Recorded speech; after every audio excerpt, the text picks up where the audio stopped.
Welcome to the Leadership Autopsy, where we talk authentically about all things leadership. I hope everybody is having a great day. So today we're going to be breaking down a common myth that a lot of times leaders tell themselves. So if you're listening to this right now, there's a good chance you said the sentence in the last week. I just don't have time. I just don't have time. And you truly mean it. Your calendar is packed. You have meetings that are stacked. Your inbox looks like a freaking crime scene. And every day feels like a sprint that you never signed up for. But here is the uncomfortable truth that most leaders never want to autopsy or dig into. It's you don't have a time problem. You have a clarity problem. Busy isn't effective. Loud isn't important, and managing task isn't leading. Today, we're going to be dissecting one of the biggest leadership myths out there, the myth of no time. So let's get into it. 1, 2, 3, 4.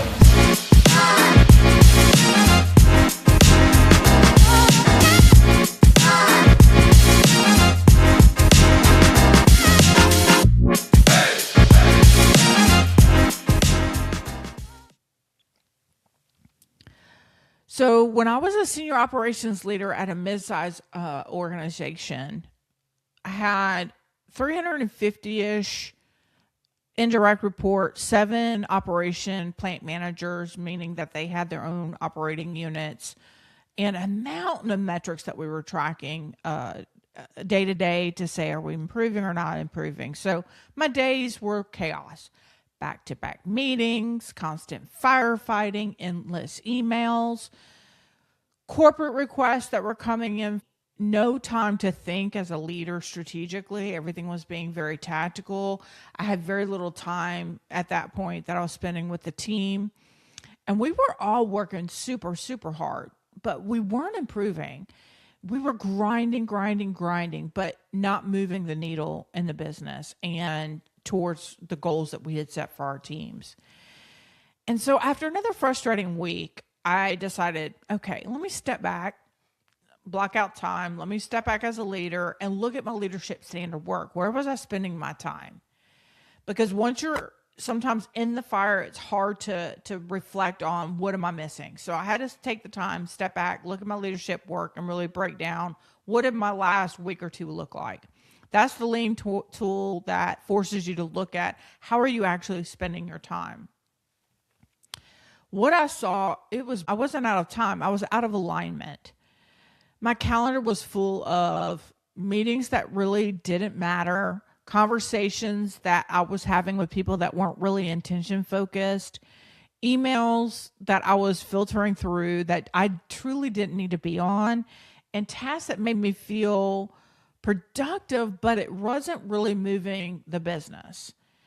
So I wasn't leading. I was just being very reactive. So I was more managing than I was leading. So the insight into this myth of I have no time. Here's the truth. Leaders don't lack time. You really lack clarity. When a leader says I don't have time, what they really mean is I haven't decided what matters most. Because you always have time for what you decide is important, right?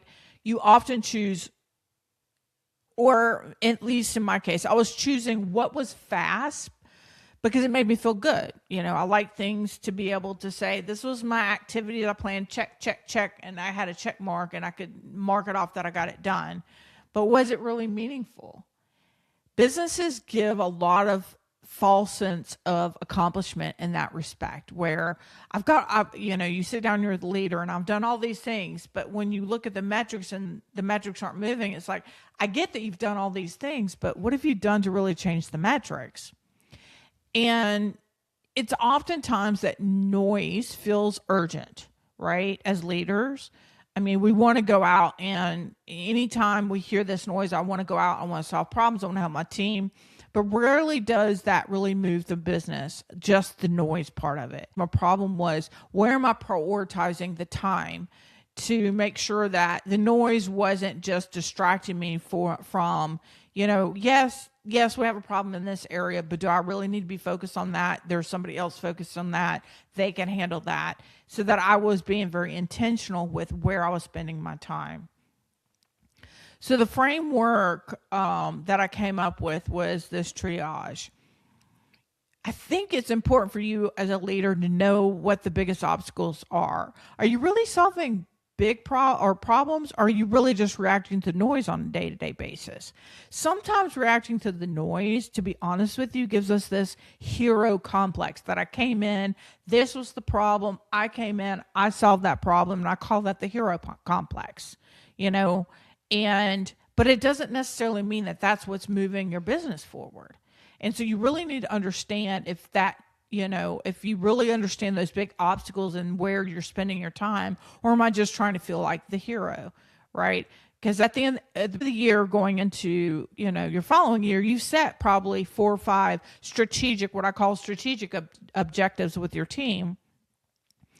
And when you're reflecting on where I'm spending my time, are they really on those strategic objectives, or am I spending more time on little things that are run the business? I'm not saying that they don't need to be addressed, but are you the right person to have to address those? And, are they really that big of fire versus the noise that it's creating? So you have to really kind of reflect on that and making sure that you're spending your time in the right area. And that comes through gathering the right information. So not all information is equal. Some data moves the business. Some data just fills your inbox. And that's the reality. And your standard work should reflect, where am I focusing on those strategic objectives and not just, adhering to your calendar's bad habits, right? I used to have people tell me, I want to have a conversation with you, but your calendar is so blocked. And then when I went back and looked at my calendar, I was probably spending 25% of the time, my time at that point, on strategic objectives. And a lot of them were filled with meetings that, why am I even going to that meeting? Do I even know what the intention of the meeting is? What's the deliverable? What value am I adding to that meeting? Those are things that as a leader, you need to be able to say. It's hard for us to say no sometimes, but it's okay to say no. Some things your teams can handle on their own. And if you have more intention one-on-ones with them, you'll get filled in on the gaps. So it's a fine balance between, I want to say no, but I want to support my team. And you got to find other ways than just filling up your inbox with non-value added work, where I'm just sitting there as a non-participant listening to what's going on in the business.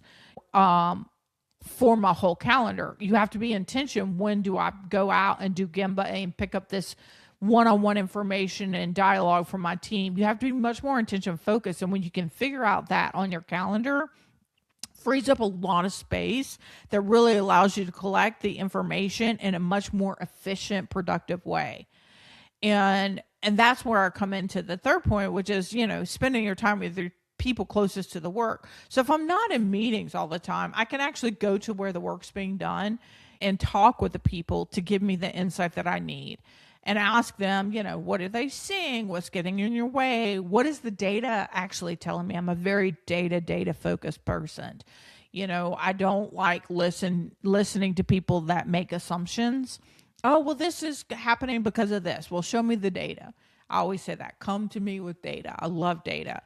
And then I can break down based off of gathering that information is, do we need 10 different meetings, or do we just need to focus and do like a Kaizen, which for people that might not be familiar with, lean concepts, a Kaizen is where you just get a bunch of people together for a defined period of time and solve a problem. Maybe we need a Kaizen event, cross-functionally.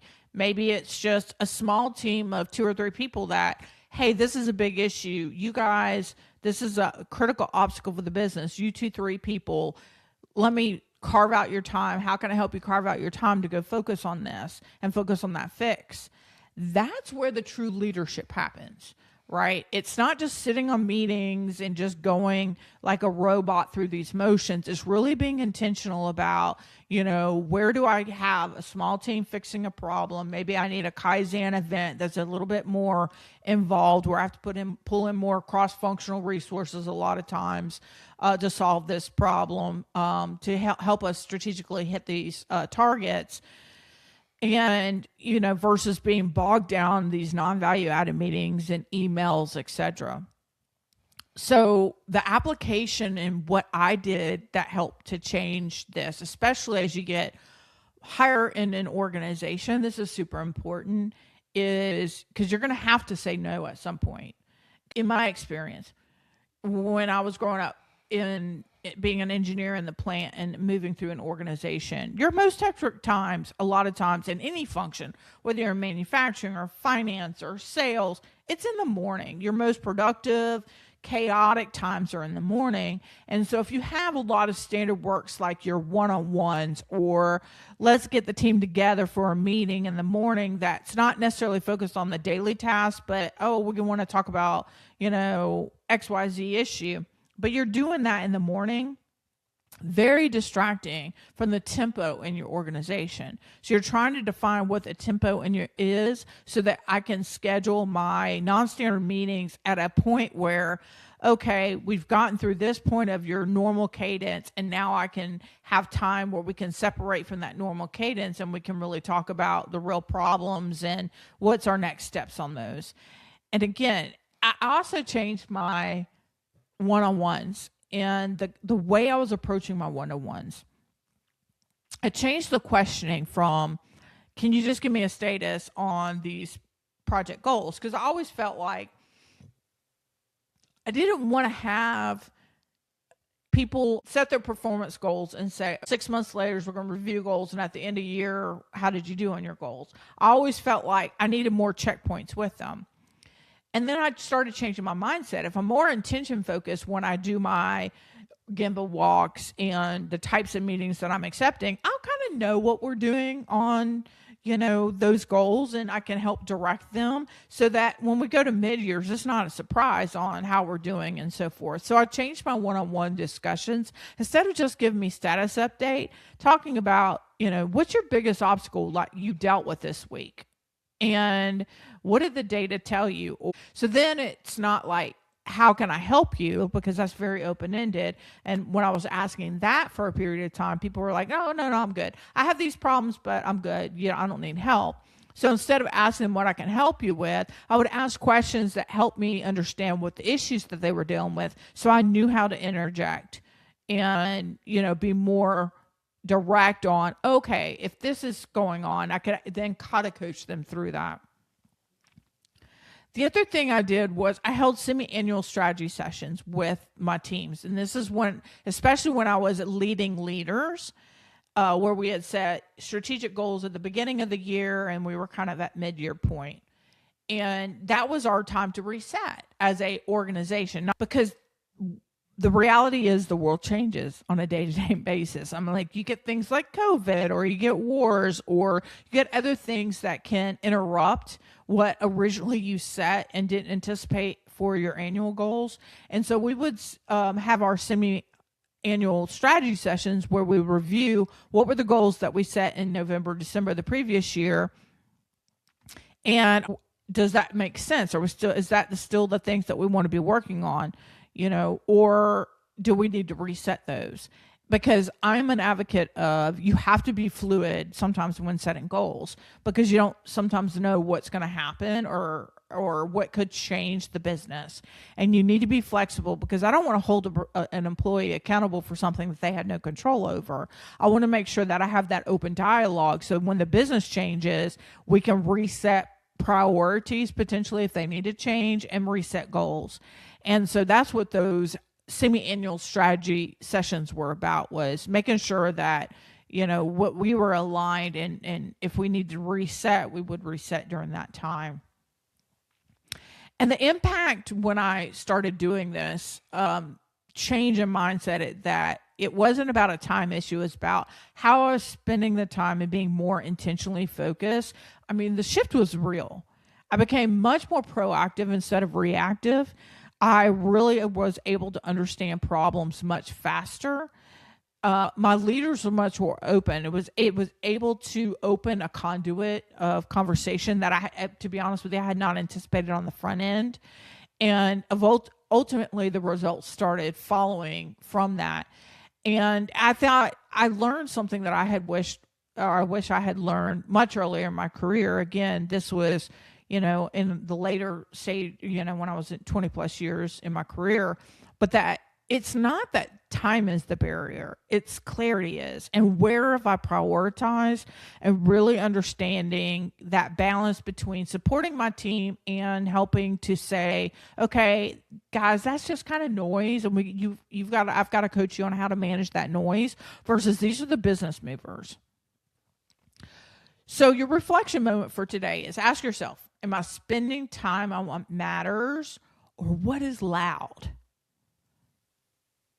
Because loud and busy isn't effective. Just because I checked off 10 things that I got done today, but did it really matter in the business sense of what strategically you're trying to do within the business? And sometimes that's the hole we find ourselves in when we just want to feel like, oh, did I accomplish anything today?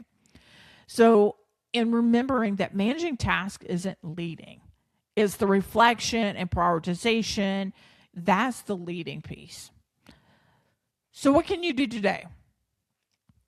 If your calendar is already full, start small is what I would say. Block 1 hour a week, protect it. Use that time to focus on what is your biggest strategic gap in reflection, and ask yourself, look back at your calendar. Where was my presence adding value?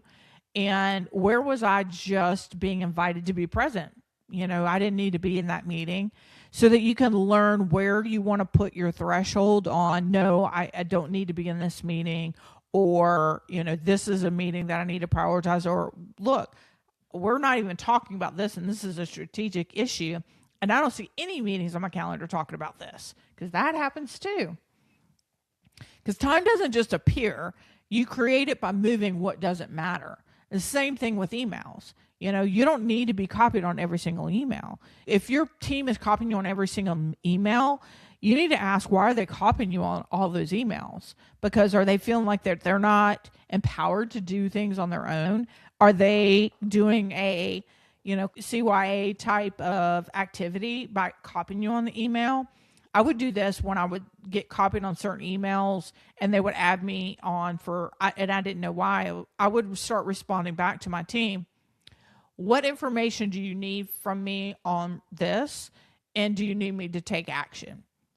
And that started conditioning my team to say, okay, she's going to ask this. And because if you don't need me to take action, or you really don't need me to know, and we can just cover it in our next one-on-one, don't include me on the email, because I'm bogged down in a fire load of emails.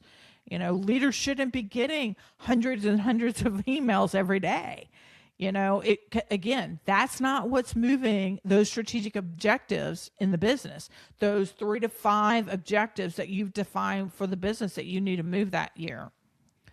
So in closing, I will just say most leaders think they're out of time, but the truth is they're really, in my opinion, they're out of alignment. And this was my learning and reflecting on this when I just felt I was so drained and working so many hours and we weren't hitting our metrics. I had to really ask myself, it's not that I wasn't doing activities, but was I really leading versus managing and just checking boxes on tasks? Because leadership isn't doing about more. It's about doing what matters and being very intentionally focused on that. So that's the verdict. And the case is now yours. Stay curious, stay honest, keep investigating. And this is the Leadership Autopsy by Authentically Noel.